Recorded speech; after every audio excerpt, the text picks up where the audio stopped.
So my name is Júlia Angelim.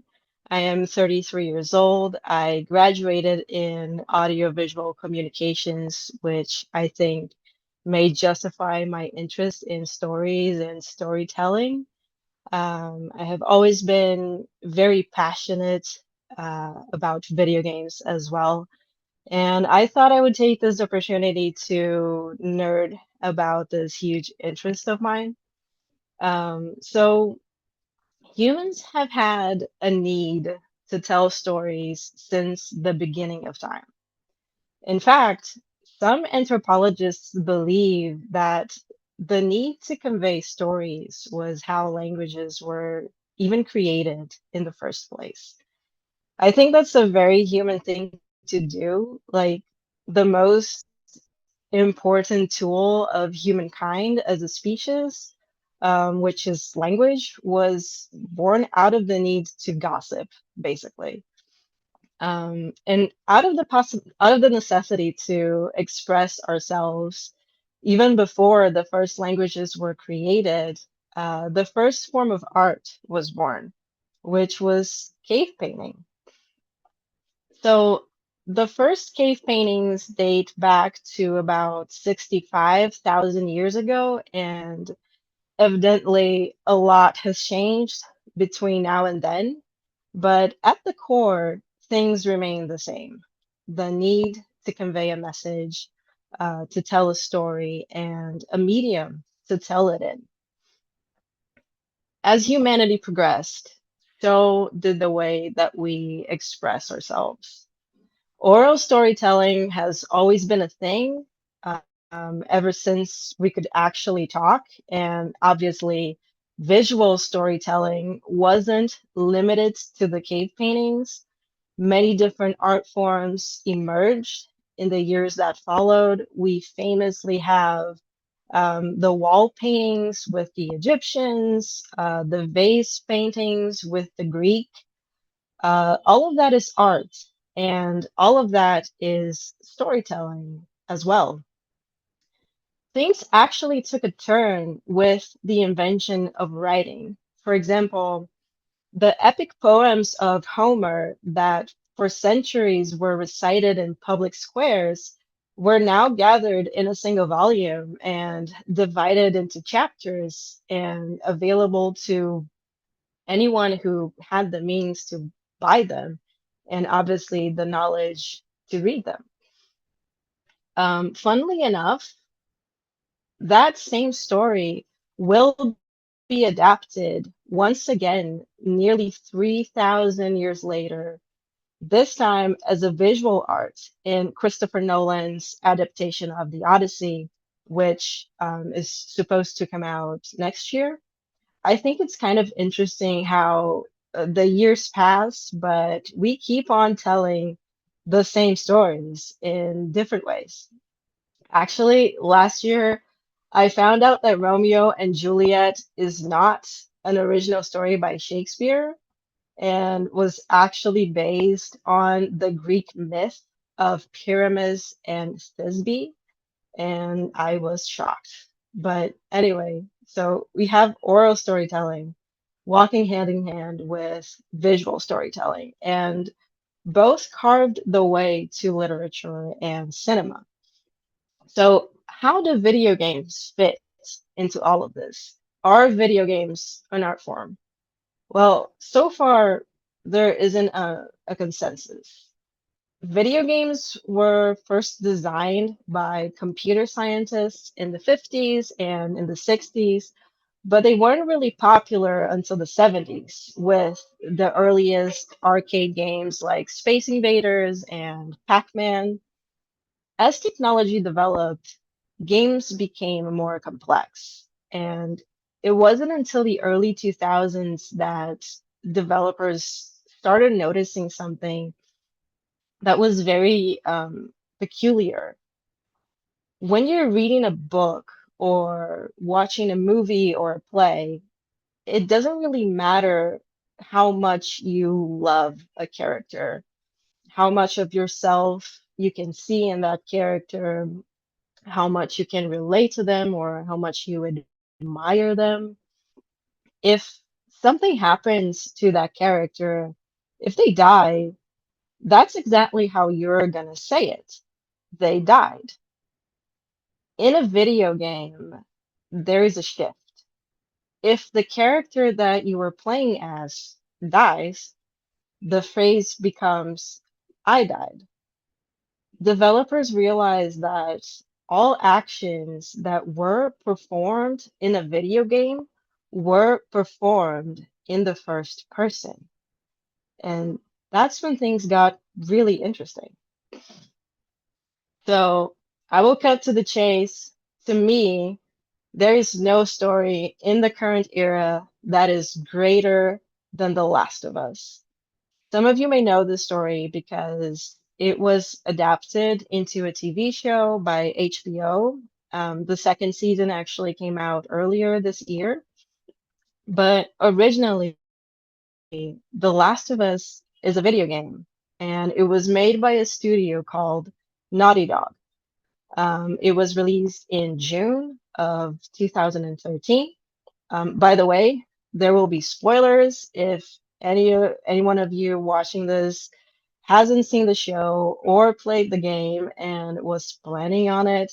I apologize. I'm so sorry.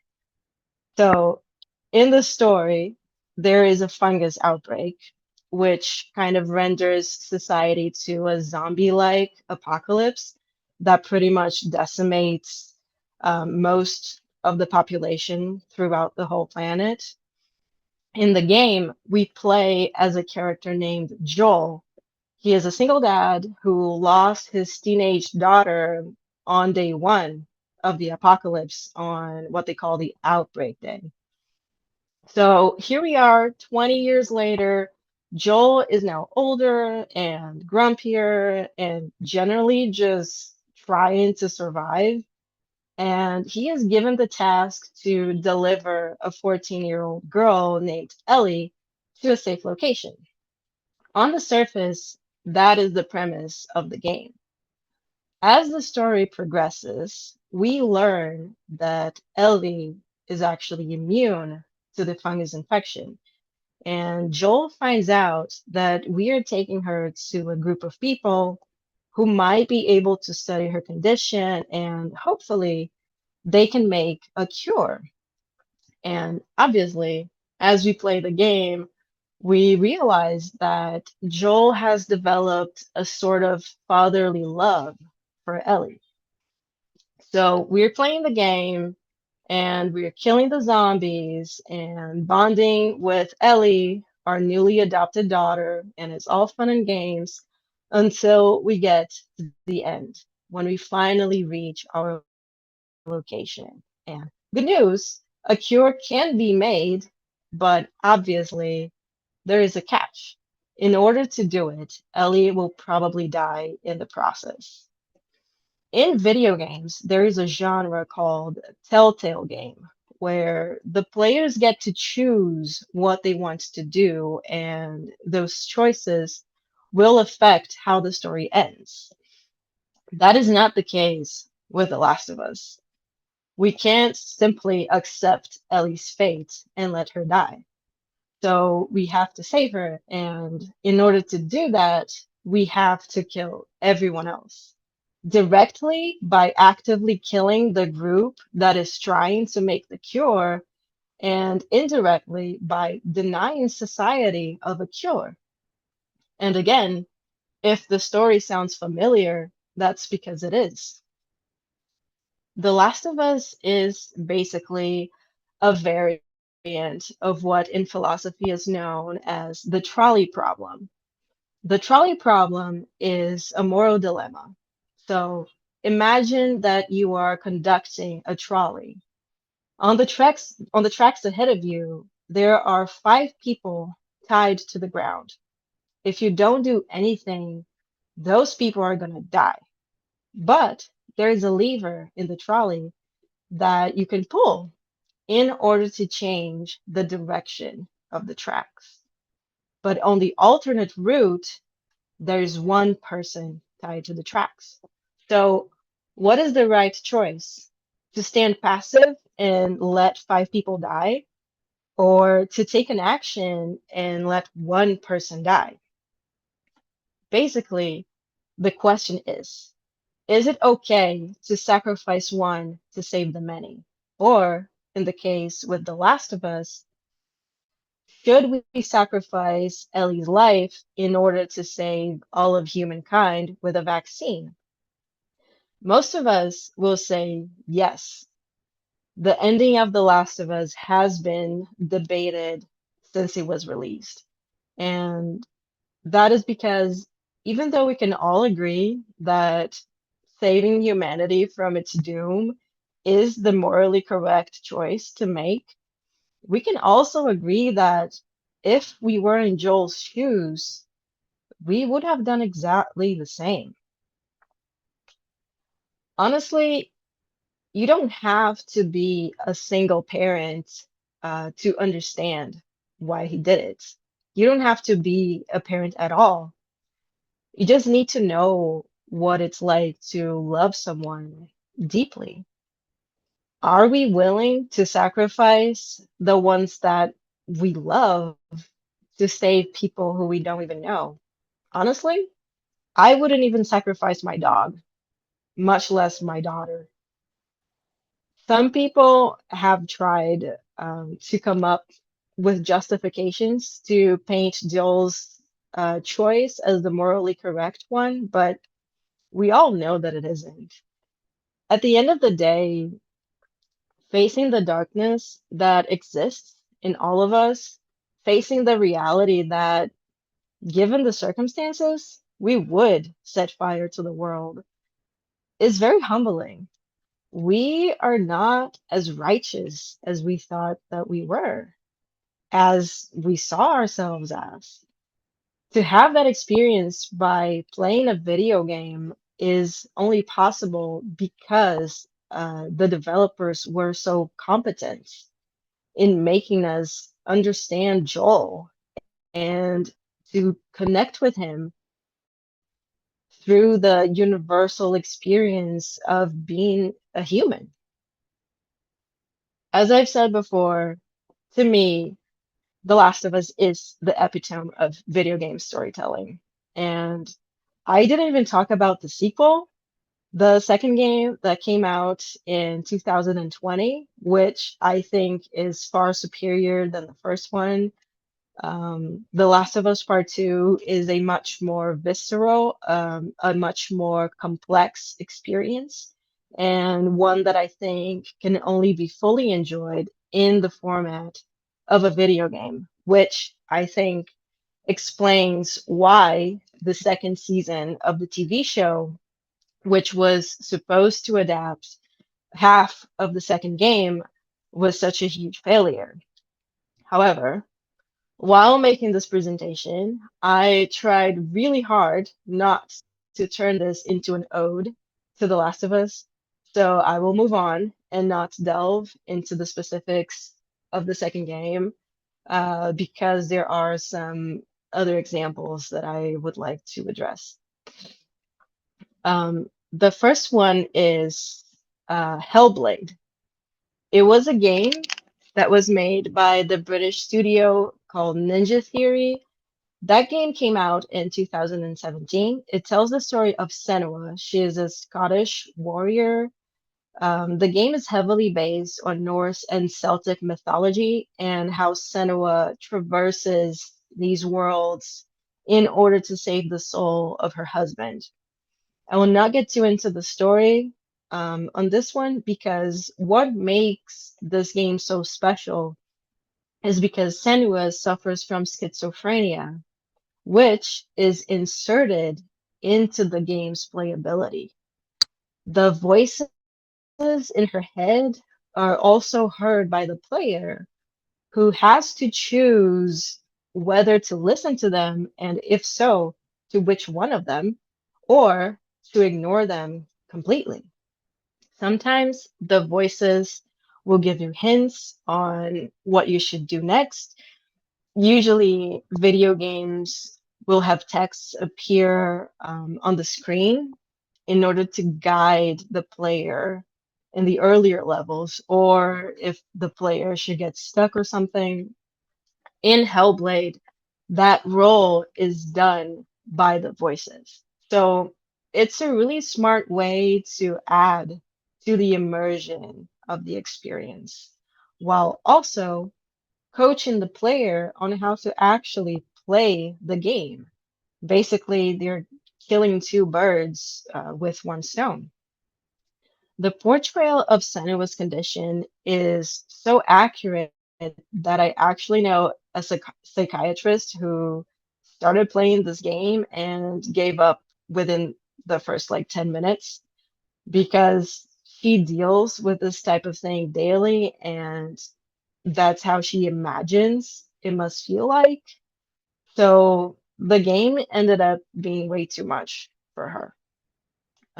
There was a specific sound system that was developed for this game in order to actually do the voices, and Ninja Theory, the developers, they earned many, many prizes for that system. It was quite revolutionary at the time that it was made. Um, Another game that uses the mechanics in order to improve the storytelling is a game called Brothers, A Tale of Two Sons. It was developed by SOBRE Studios in 2013. The game tells the story of two brothers, the older brother named Naya and the younger brother named Nayi. Those names are very similar. I will do my best to enunciate them properly so there isn't any confusion. So the player is responsible for both brothers simultaneously. In a video game controller, there are two joysticks. One you can move with your right thumb, and one that you can move with your left thumb. In this game, you can use each of the joysticks to move each of the brothers. So each of them has their own abilities, and they can be used to solve specific puzzles throughout the whole game.